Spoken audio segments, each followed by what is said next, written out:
Good morning, LinkedIn.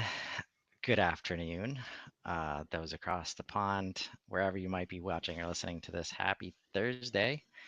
Happy Halloween if you're celebrating that, October 31st, 2024. What better way to start our Halloween than to talk about HubSpot onboarding with our favorite customer success uh, rep, Willem. How you doing, man? For the moment, right? Yeah, I'm doing very well. So excited for today, and not just because it's Halloween. And as you may know, Halloween originated in Ireland. So I am in basically the one and only original country of that.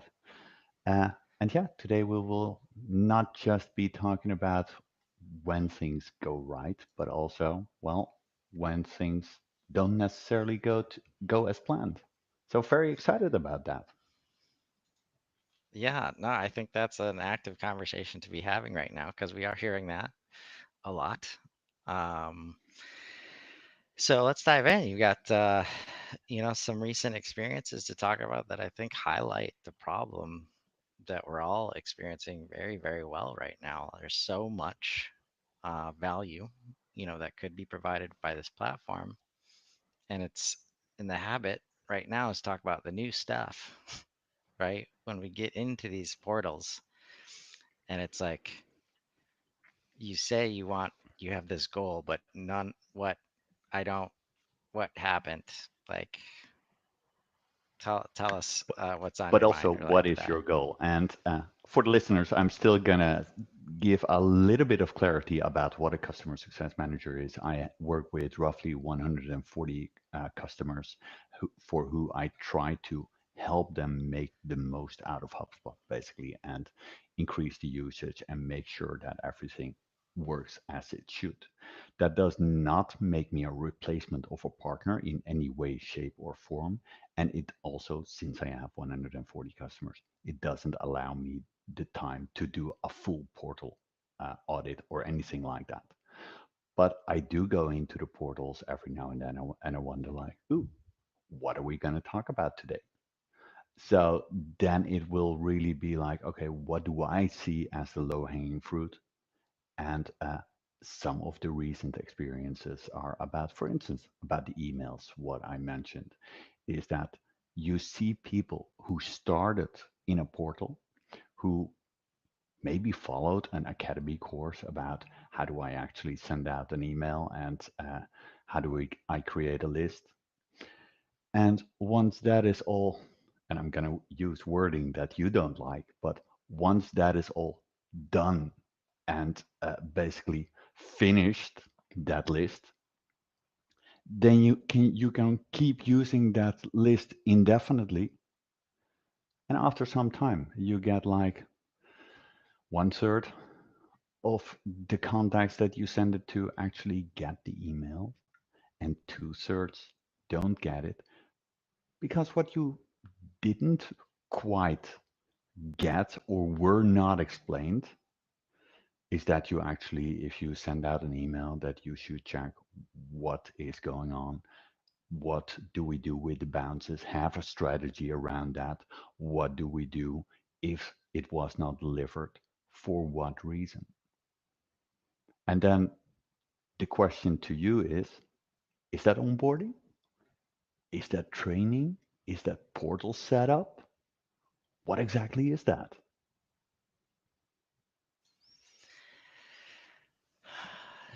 I think that's obviously why a lot of us are challenged with the word finished and done, um, because so much of you discover so much as you dig into the tool and as you actually start doing stuff. And it's so easy to go outside of the original boundaries. And with the complex system in place, if it wasn't considered, right, it's very easy to do it wrong, not get the results, right, get frustrated. Now, the part of the joy of HubSpot has always been you'll still be able to do the thing. Like if it wasn't planned up front, where we think about, you know, traditional systems where you rely on this IT build and these coders and these developers to set it up a very specific way. And then as soon as you want to do something a little bit different, you have to go back to them. You have to scope out a big project, right? So luckily we don't have to do that, and we have that flexibility that most of us love when it comes to the HubSpot platform. But as complexity increases and we try to expand who we're trying to serve, that's where it's, yeah, you could set it up, but if you don't link this thing that we had to link in onboarding, but now we haven't linked it, you know, when I'm responsible for the setup and I don't have the onboarding support anymore, right? Uh, that's where challenge. That's one of the places I see challenges, pop up, and it's really hard, at least in my opinion, to catch that stuff or to understand fully before it's in the hands of the users and they're actually experiencing it every day. So should it be onboarding? Should it be ongoing training? This is where the concept of like it's a product that we're always developing comes into play. And maybe that's expectation number one, right? If we could set that out of the gate, what onboarding actually needs to be done to like, support that kind of, cycle. I don't know. Yeah, but if let's say I purchase Marketing Hub Pro from you, you also include onboarding in there. And for now, I'm going to say you have 6 hours to tell me everything. And I show up in the first call and I'm like, wait, what does that button do again on the side of my MacBook?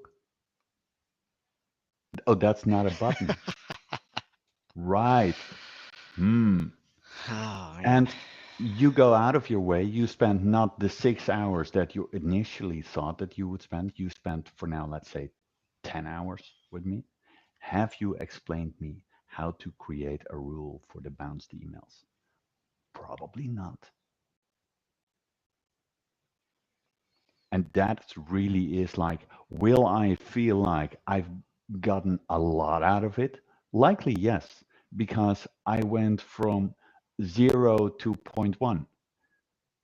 You wanted to take me from 0 to 100, but that didn't happen. But still, 0 to point 1 is a tremendous increase. So I feel like, you know what? I've learned so much. I right now am the marketing expert. You can ask me anything.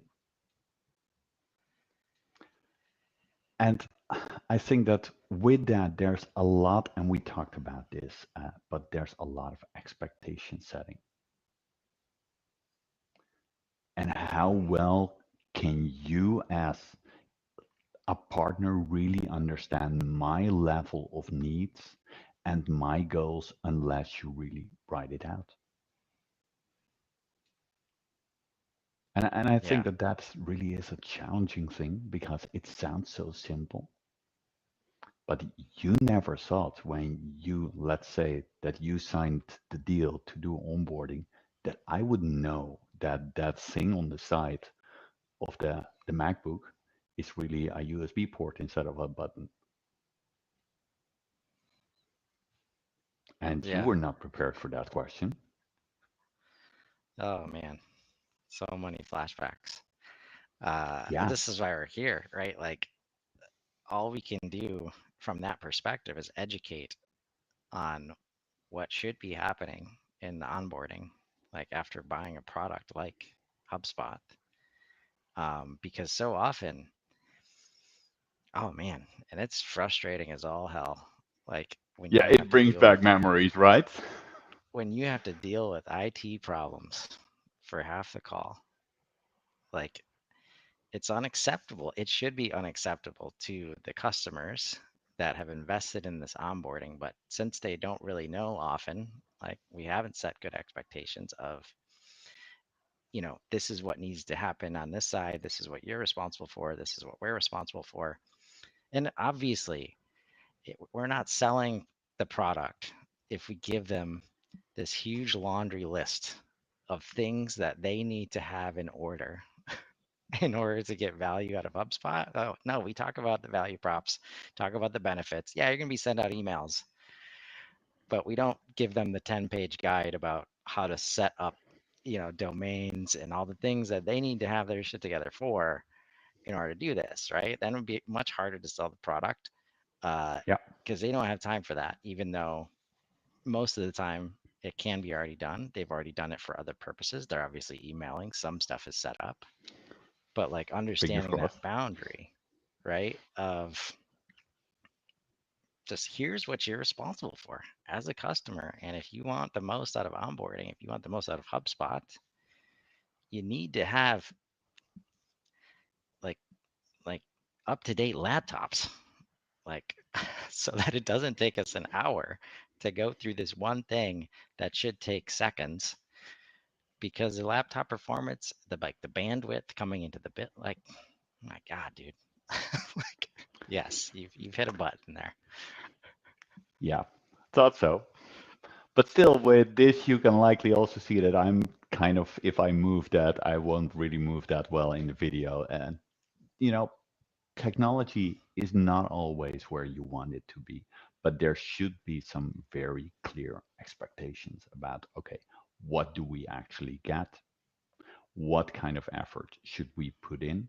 And where I think that there is a lot of risk, so to say, is because we both know that on average, and this is not for HubSpot, but 50% of the CRM implementations fail. And in HubSpot, that's a bit lower because it has relatively less complexity.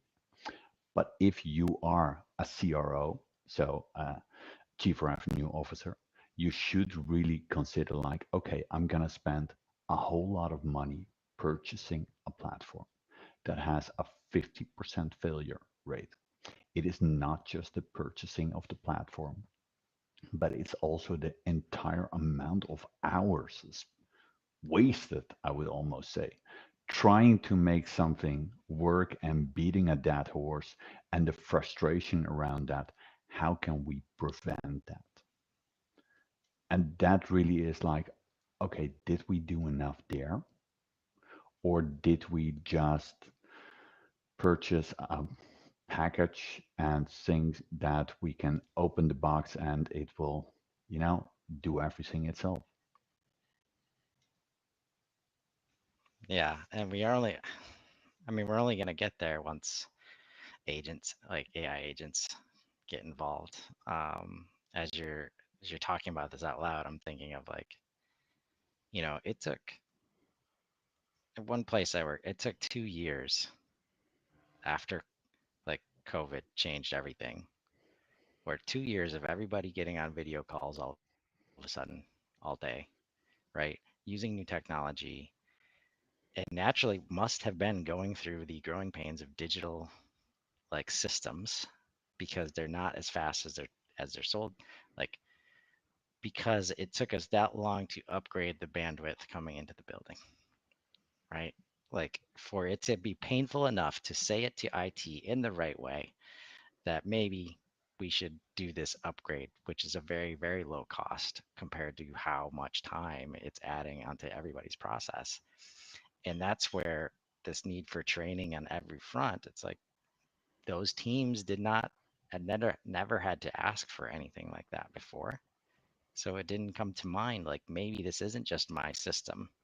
Maybe it's the bandwidth of the whole building, right? And we need to talk about IT with that. And it's like $100 a month, like to fix everybody's process issue at that point, right? So that's where, what I'm thinking is we often talk about AI in replacement terms. Like clearly in that situation, nobody was monitoring that part, right? So can there be like help from agents to say like, okay, if I'm about to implement HubSpot, there's an agent that's like checking all these things somehow. And then if you see that you need more bandwidth as an example, I think most people are past that, but not all of them. Uh, that that agent sees that it's lacking and then just automatically like upgrades the bandwidth, with the company.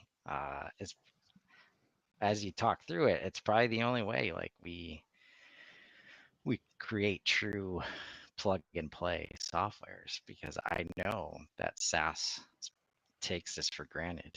Like and everywhere outside of SaaS how digitally transformed they are. And it gets painful. That's why I love doing unboxings with app partners to say like, hey, you've never seen my portal before. You say your app's plug and play.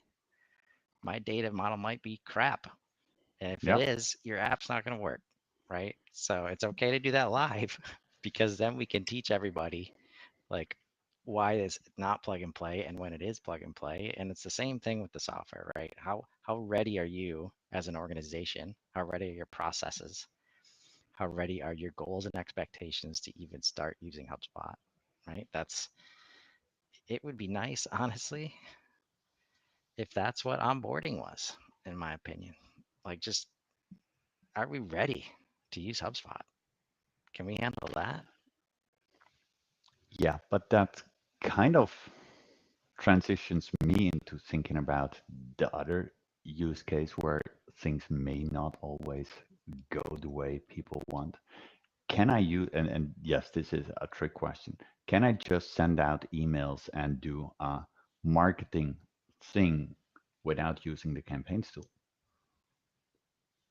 Well, of And if course. I do, can I feel like I'm really doing a marketing campaign while not even using the campaign tool? And that Of really course. is like, okay, but if I do that, then I can't report on the campaigns the way HubSpot is meant to work.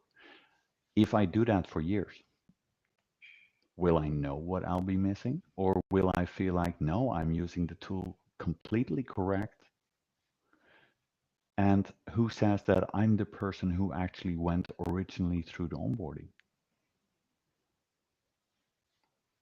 And that is where I think, for instance, a portal audit is really a great way to say, well, okay, where do we actually stand today?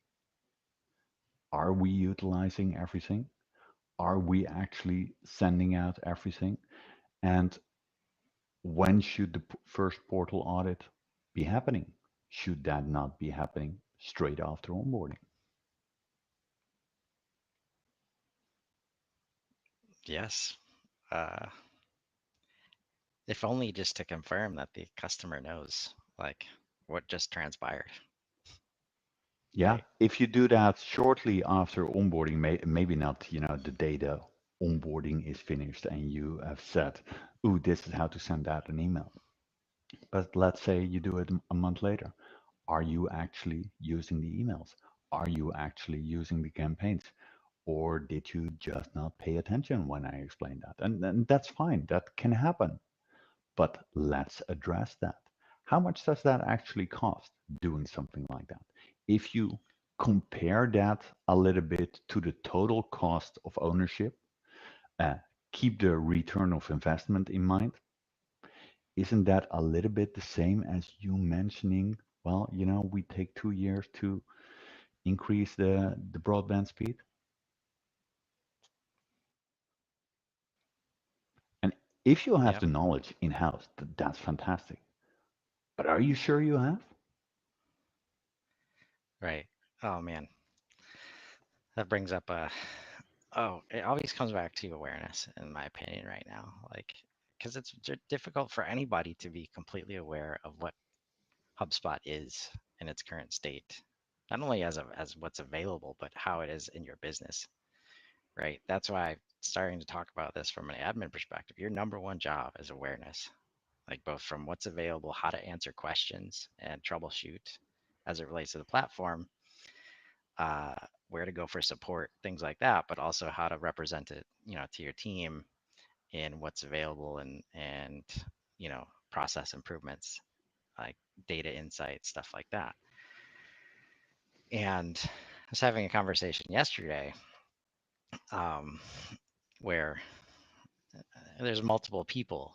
There's a couple people in the organization, and HubSpot is not their main um, you know part of the business, but they're helping people with a specific strategy, and they're finding that a lot of people are using HubSpot to execute the strategy that they want to help people with. One of them joined Sprocketeer because they're trying to figure out how to keep up and like understand what HubSpot does and how other people are using it. Like That's Nice. really the best community for that right now. Um, but that's not even the main person who's usually setting up stuff in HubSpot portals, right? It's and the other person has chosen not to join Sprocketeer because they don't want to ask questions only to be told that they're going to have to do it the hard way. Wait, Which, there is no easy button? well, and I understand where that's coming from, but I also shared like, hey, there's situations where the problem presents itself. It looks like it's going to take an hour to fix, and then they talk to somebody like us, and it's like, no, you just do it over here instead, and now it's 5 minutes, right? So when I hear that, there's definitely a lack of awareness on probably what's available to them, right? And that's where when you get so focused on Marketing Hub, you don't even look at the other spaces in HubSpot to try and execute things. And that's where this awareness, you know, and if you can't empower, like, so we're finishing onboarding, and the empowerment created if you were to have the customer do their own audit, like help them audit their portal after that. Like if they can't audit, they cannot be aware. Like if they don't know how to do that, Yeah. you're going to lack awareness, and that just causes, so many problems. But to bring it outside of the realm of HubSpot, when I onboarded in a previous company, they told me to make a list of the questions of the stuff that I didn't know so that they would get that answered. And after that, basically sign off that by then I would know everything.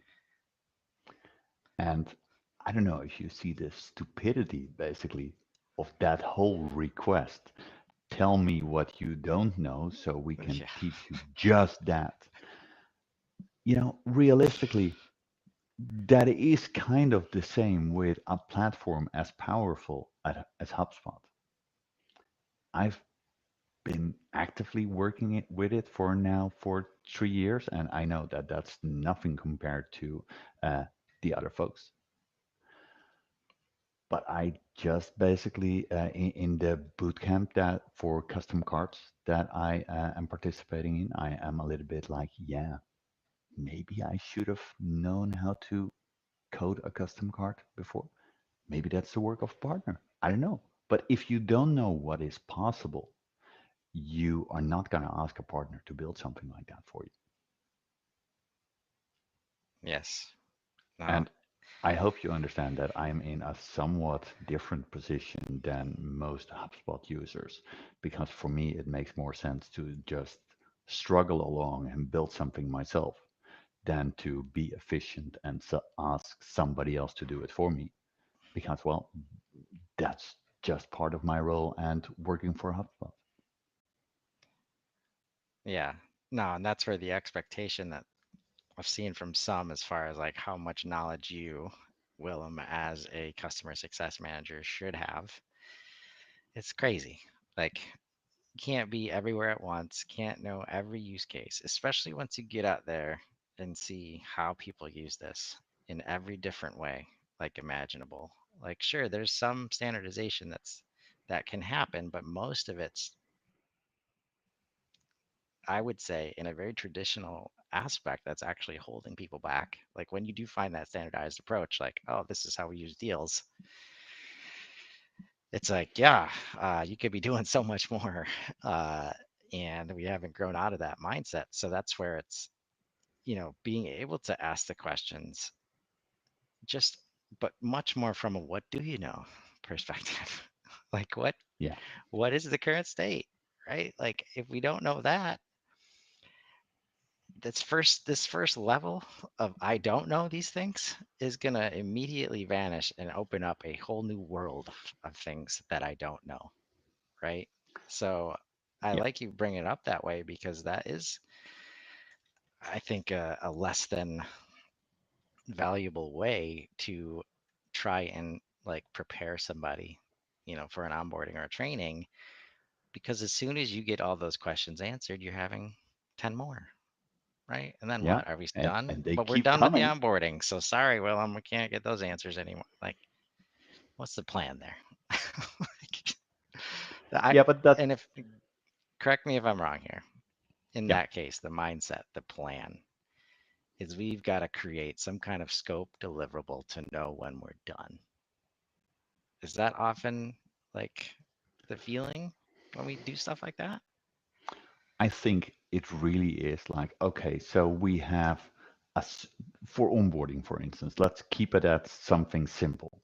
We have a certain amount of hours. We can go maybe slightly over that if you're, and sorry to put it like that, but if for one reason or another, maybe you're just a bit silly, maybe you take more time, maybe you have hardware issues, but basically there is a set number of tasks and somebody created that with that in mind that it is the minimum threshold for somebody to get started. If you think about a minimum threshold, is that A, sending an email, or B, sending the email and looking at bounces as well? What is the bare minimum? So there you have your answer, kind of, well, what is in many cases onboarding? And I think that that is where everybody struggles, and that is where everybody is like, yeah, but we now allocated all of our budget. Just imagine that they would have bought a platform that is a lot harder to implement. Which they probably already did. That's why they approached this one so poorly. Yeah. I mean, because we're not even talking about the baggage of like, you know, we can't press enough like zero assumptions like must be made if you're getting into a portal and trying to understand how they use it. And like campaigns is probably one of the most common ones where, the CRM leader, like the Salesforce who created the category, right? They have Yeah. something called campaigns, and it is not at all like what campaigns are in HubSpot, Nope. right?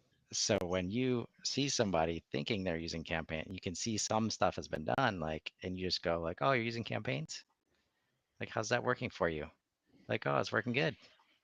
And in their mind, it's like, "Oh, I've been able to generate a list like I can in Salesforce, or I couldn't, so I immediately built this workaround with somebody to try and make it look just like Salesforce." And it's like, "Oh, that's not, yeah, you're missing out on so much." Or now we're starting from a place of like misunderstanding, right? So like these words, like that's why I spend time on these definitions and these like building this common language. Campaign is one of my least favorite words, honestly. Let me Like guess, when together I, with leads and that sort of stuff. yeah, you might as well bucket it in with leads, Yeah. right? But that's where it's like we've got to define where I was going with the last question. Like these, we want these linear scopes and these linear structures, and it's just not daily life, whether it's HubSpot or business, right? That's just not how we move forward.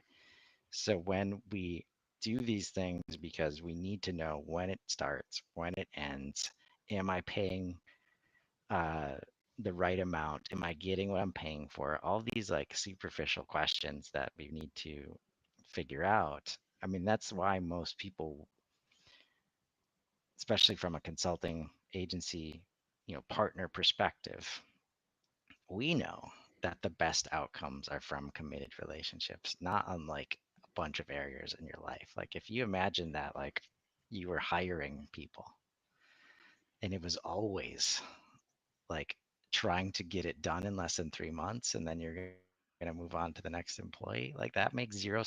Like, and you will unnaturally Very true. create these scenarios where like, okay, I got to get this training done, so we got to really be specific because we only got this amount of time. We only want to like, it's just if we could back up and think about how asinine that is, right? But I like the example. Let's just say that we're going to add one more criteria. We're going to say says that they can do the job and ask for the least wages.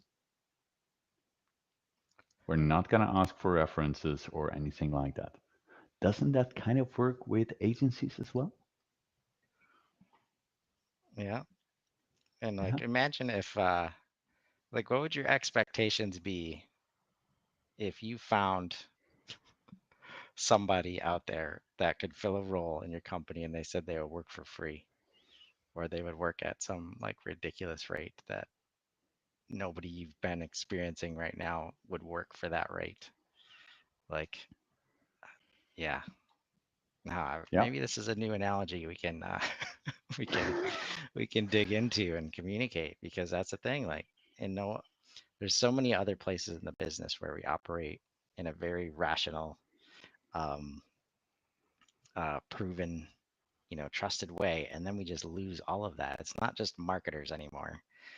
That it's like the old adage of like you don't like being marketed to like that. So why are you coming in and doing it every day to other people, right? It's everywhere, and that you want to be paid for what you're worth. You want to build trust. You want all these things. But then when you show up here, all of a sudden it's cheapest, fastest with result expectations, right? It's just, man, we should build a whole new series just Yeah. based on that, We man. we kicked the hornet's nest. Yeah. Well, this has been fun as always. Hopefully, these different angles. I was talking to Willem before the show, like been looking at all our transcripts and that AI is giving you like example titles and suggested titles, and almost everyone there's an option for like setting expectations is so important for successful onboarding. Like almost every show that we do. So if you're not getting the message yet, we'll probably tell you again next week, so that's okay. But can't stress enough this importance. Hopefully, these different angles, are helpful uh, for you to understand. But you know, we're like lucky enough, I guess, is one way to put it, to have these interactions every day, every week. But if you guys feel like that you have stuff like that, and you'd love for us to maybe dig in from a free consulting perspective, we're happy to That would be talk about fun. it on the show, right? And help others along the way. So uh, it's been fun, Will. Absolutely. Till next week, think about those opportunities, think about the challenges of onboarding, think about what expectations you'd like to set, find those opportunities, and let's grow. Have a great day, everybody.